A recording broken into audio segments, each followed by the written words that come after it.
আল্লাহ কোরআনে জানিয়ে দিয়েছে ওয়া খালাকতুল জিন্না ওয়াল ইনসা ইল্লা লিয়াবুদুন। জিন এবং ইনসানকে সৃষ্টি করার মূল উদ্দেশ্য হলো আমি আল্লাহ আমার ইবাদত করবে না। দুনিয়ায় পাঠিয়েছে আল্লাহ আমাদের কেন? বলো বলো বলো বলো। এই ওয়াকাফ অ্যামেন্ডমেন্ট বিলটা ভালো করে বুঝতে পারবেন, তবে আমি কোরআনের আয়াত দিয়ে আপনাদের বোঝাচ্ছি। দুনিয়ায় আমরা এসেছি, আল্লাহ আমাদেরকে পাঠিয়েছে, জিন এবং ইনসানকে মূল মুখ্য উদ্দেশ্য পাঠানো, মূল টার্গেট ছিল এরা আমার আনুগত্যের উপরে জীবন গড়বে। সুবহানাল্লাহ, মাশাআল্লাহ। ভাইজান চলে এসেছে, তাকবীর দেন, নারে তাকবীর, তাকবীর দেন, নারে তাকবীর। আওলাদে মুজাদ্দিদুজ জামান, আওলাদে মুজাদ্দিদুজ জামান জনাব ভাইজান হুজুর কিবলা, জনাব ভাইজান হুজুর কিবলা, নারে তাকবীর। সিলসিলা হক মুজাদ্দিদুজ জামান, সিলসিলা হক মুজাদ্দিদুজ জামান, মুজাদ্দিদুজ জামানে হক সিলসিলা, নারে তাকবীর।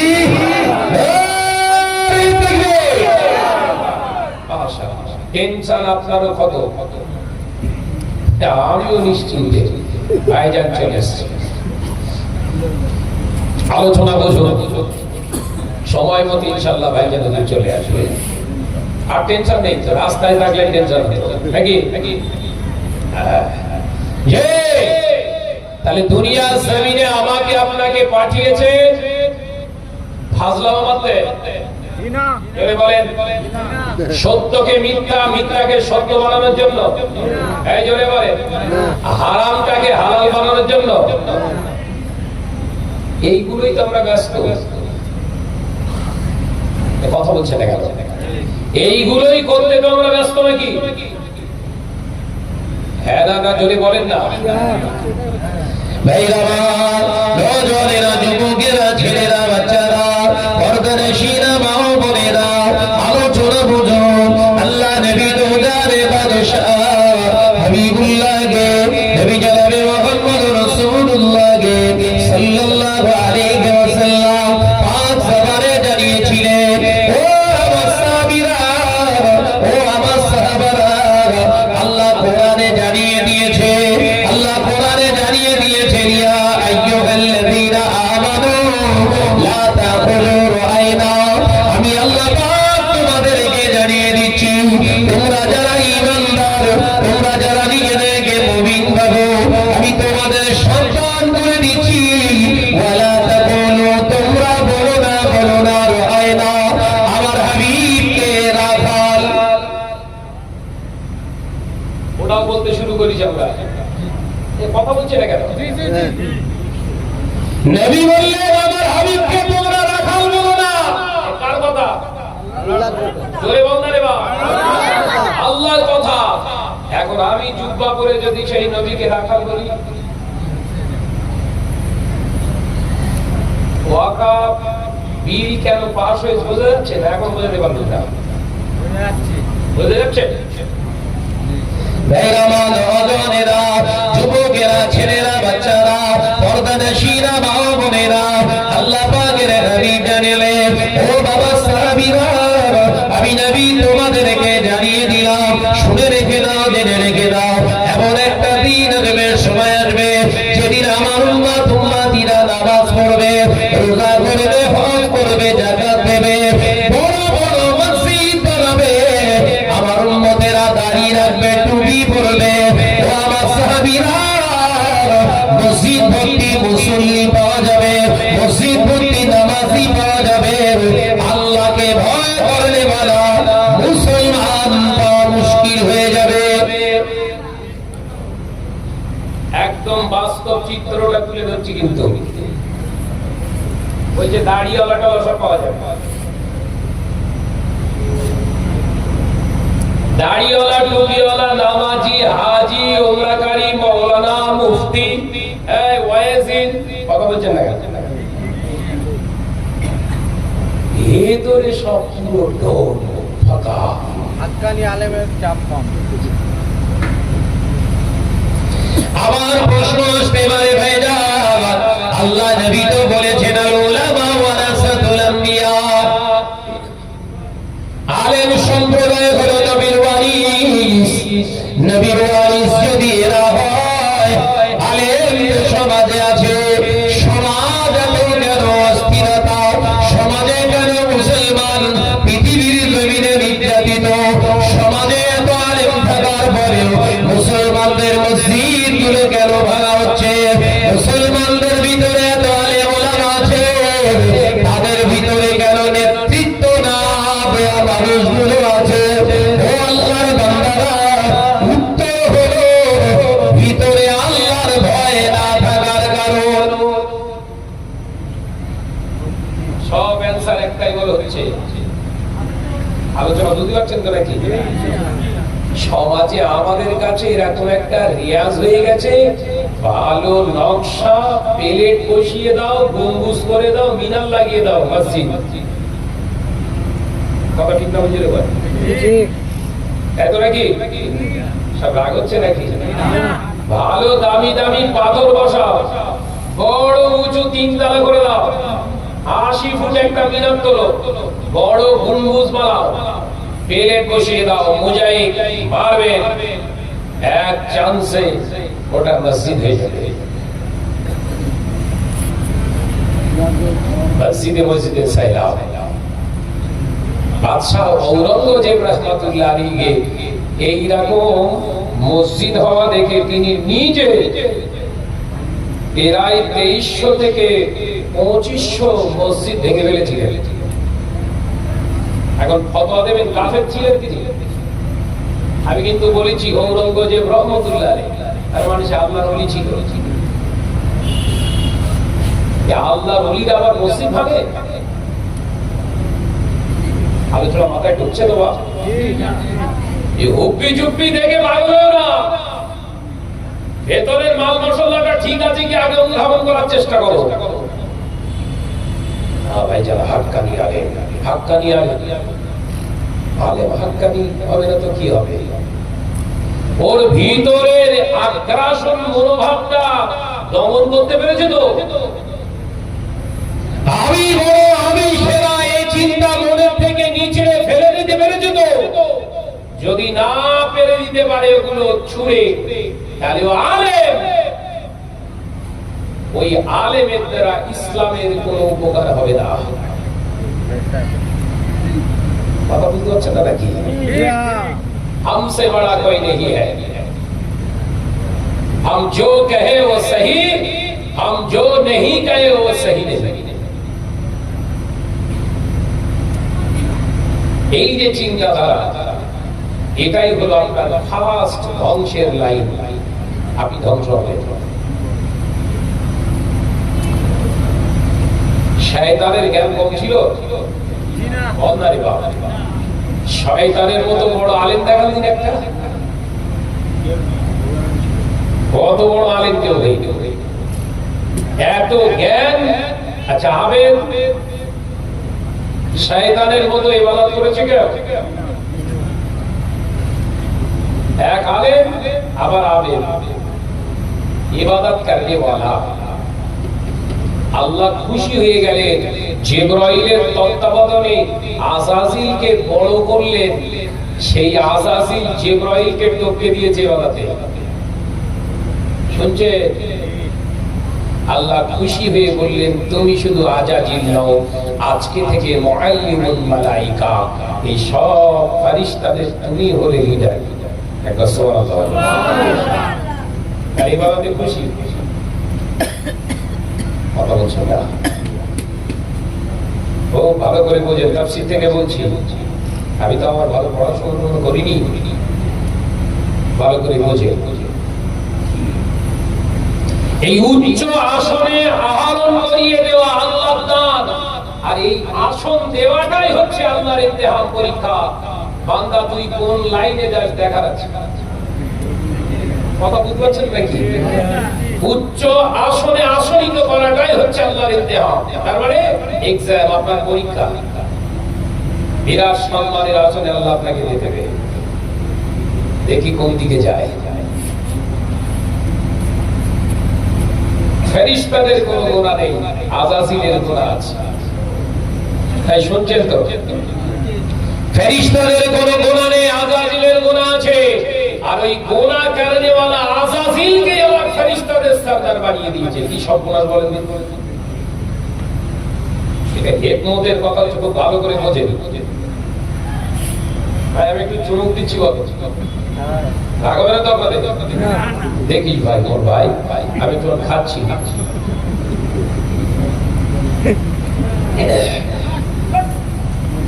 ভাইরা নজনেরা, যুবকেরা, ছেলেরা, বাচ্চারা, পর্দানশীরা, মা ও বোনেরা, ছেলেরা, বাচ্চারা, ও পাতার মুসলমানেরা, আল্লাহ পাক খুশি হয়ে বললেন, যাও ও জিবরিল আমিন, আমি আমার আযাজিলকে মুআল্লিমুল মালায়েকা বানিয়ে দিলাম।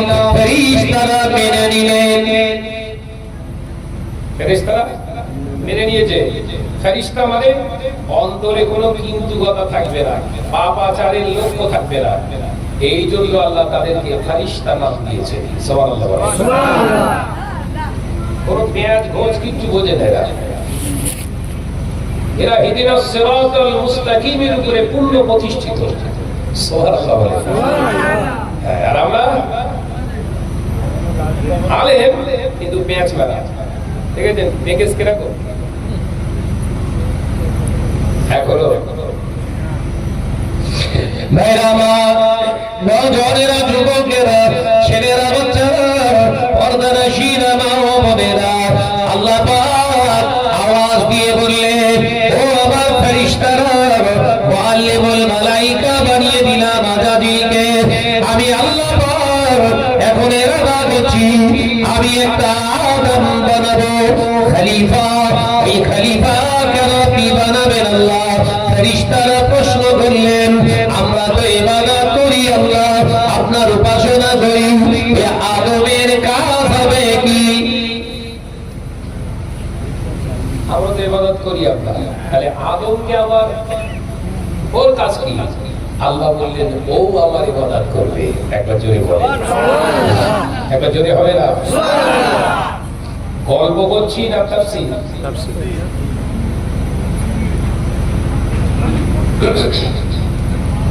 ফেরেশতারা সবাই খুশি হয়ে গেলে জিবরিল আমিন প্রশ্ন করলেন, ও রব্বুল আলামিন, আল্লাহ রব্বুল আলামিন, একবার আমার মনের ভিতরে প্রশ্ন জেগেছে, জানতে চাই, এই আদম, এই খলিফা, এই আদম আপনার ইবাদত বন্দেগী করবে, তাহলে মাটির কেন সৃজন করা হবে? জমিনের অংশ নিয়ে কেন সৃজন করা হবে? আল্লাহ পাক উত্তর দিলেন, ও আমার ফেরেশতা জিবরিল আমিন, শুনে নাও, জেনে নাও, এই জমিন থেকে আদমকে জন্ম বানাবো। এই জমিনের উপরেই সে থাকবে, আসমানে থাকবে না, এই জমিনের উপরেই থাকবে। এই জমিনের ফল ফসল ফলাদি ভক্ষণ করে বিবি ছেলে পুলা করবে, সংসার করবে, এই জমিনের উপরে চাষাবাদ করবে, মাটির সঙ্গে মিশে থাকবে। তার ভিতর দিয়ে আমি আল্লাহকে ইবাদত বন্দেগী করবে, উপাসনা করবে। তার এই এত পরিশ্রমে ঝামেলার মাঝখান থেকে আল্লাহ বলে ডাকাটা আমি আল্লাহর বড় শুনতে মন চায়। জোরে বলো। ফেরেশতারা বললেন, আল্লাহ ঠিক আছে, তাহলে যাও আদম। মাটি আরো এখনো তো মাটি। ও ভাইগণেরা, নজনেরা, মুরব্বিয়ান গণেরা, ছেলেরা, বাচ্চারা, আদম আলাইহিস সালামকে নির্মাণ করবে। মাটি আনতে এলেন জমিনের উপরে ফেরেশতা জিবরিল আমিন। এক থাবা মাটি নেবে, এমনি করে থাবা মেরেছে জমিনের উপরে, আর জমিনের জবান খুলে গেছে, কাঁদতে শুরু করলে, আল্লাহ আল্লাহ, আমার অংশ দেবেন না? ও জিবরিল আমিন, আমার অংশ নিয়ে কি করা হবে? জাহান্নামে পোড়া করে দেওয়া হবে, দয়া করে নিয়ে যাবেন না। আর জিবরিল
ইসরাফিল এসে ইসরাফিল আলাইহিস সালাম মাটি দিয়েছে, জমিনের কান্না ফেলে রেখে আবার পালিয়েছে।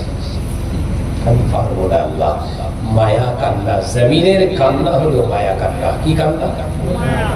হ্যাঁ, ওই জন্য বাপ ছেলের সামনে বাপ মারা গেলে কাঁদে না, এই কান্নাটা সেই জমিনের কান্না। কথা বুঝতে পারছো তো নাকি? আল্লাহ পাঠিয়ে দিলেন মালিকাল মউত আজরাইলকে, যাও ও আমার ফেরেশতা আজরাইল, যাও যাও চলে যাও, মাটি আনো। আল্লাহর ফেরেশতা আজরাইল আলাইহিস সালাম জমিনে এসে মাটি এক থাবা দিলেন, থাবা মারলেন, জমিনের কান্না শুরু হয়ে গেল। আল্লাহর ফেরেশতা জিবরিল আমিন চলে গেলেন কান্না শুনে, মিকাইল চলে গেল, ইসরাফিল আলাইহিস সালাম চলে গেল, আজরাইল দাঁড়িয়ে আছে। শুনছেন? জি হ্যাঁ। তাফসীর থেকে বলছি, খুব ভালো করে বোঝেন। বাংলায় আপনাদের বলে যায়, আপনারা সব বাংলা ভাষী, আমরা সব বাংলা ভাষী মানুষ। মোজাদ্দেদুজ্জামান ওই জন্য বাংলাতে ওয়াজ করতেন। সুবহানাল্লাহ। এই বাংলার মানুষ যাতে বিপদগ্রস্ত না হয়। দাদা হুজুরের সব থেকে বড় কেরামতি কি জানেন? ফু দিয়ে বোতল ফাটানো না। দাদা পীর রহমাতুল্লাহ আলাইহি সব থেকে বড় কেরামতি হলো, তিনি যত খলিফা ছিলেন, কাতেবে খলিফা, লেখক, সমস্ত খলিফাদের দিয়ে বাংলায় কিতাব রচনা করতে বলেছিলেন। কেন? এই বাংলার মুসলমান যাতে সহজে শরিয়াতটা বুঝে যায়। একবার জোরে বলুন, একবার জোরে বলতে পারো না? দাদা হুজুর পীর কেবলা সব থেকে বড় কেরামতি হলো এটা।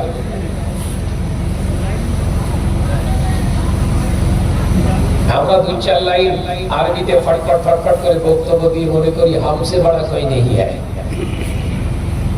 কথা ঠিক না? বুঝতে বলে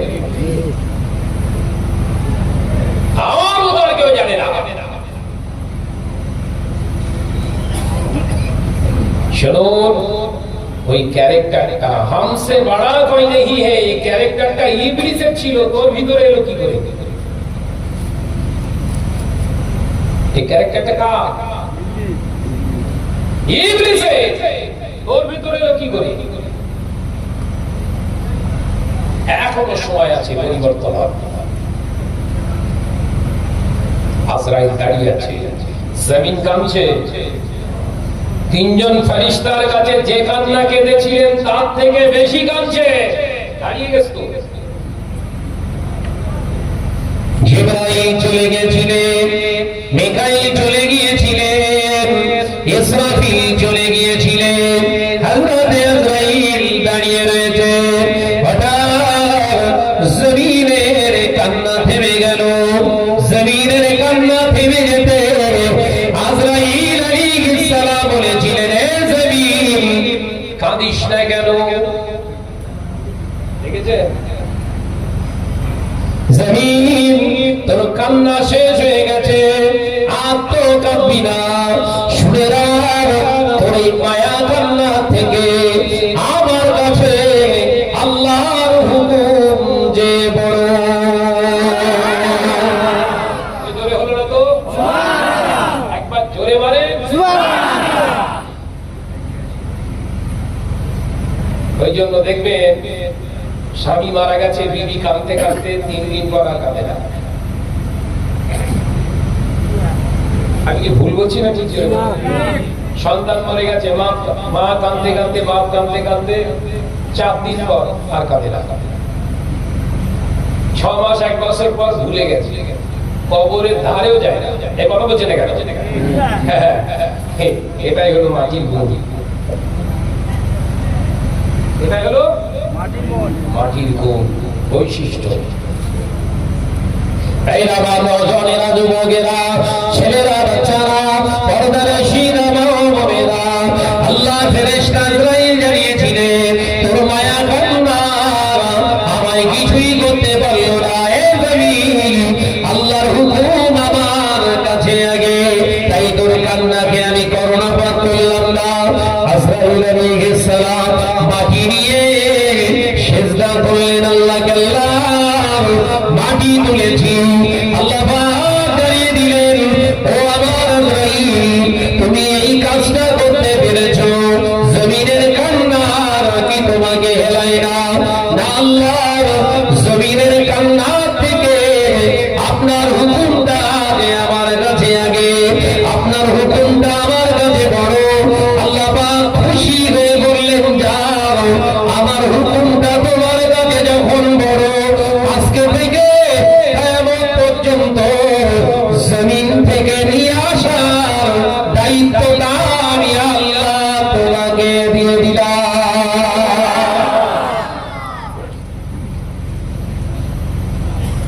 রেখে পালিয়ে যায়।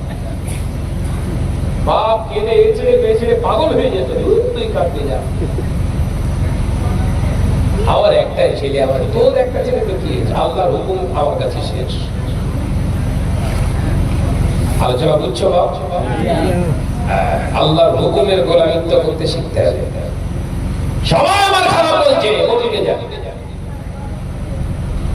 সবাই আমার পচা দুর্গন্ধ বলছে, ওদিকে যা। আল্লাহর সঙ্গে সম্পর্ক করুন, নামাজের মুসাল্লায় দাঁড়ান,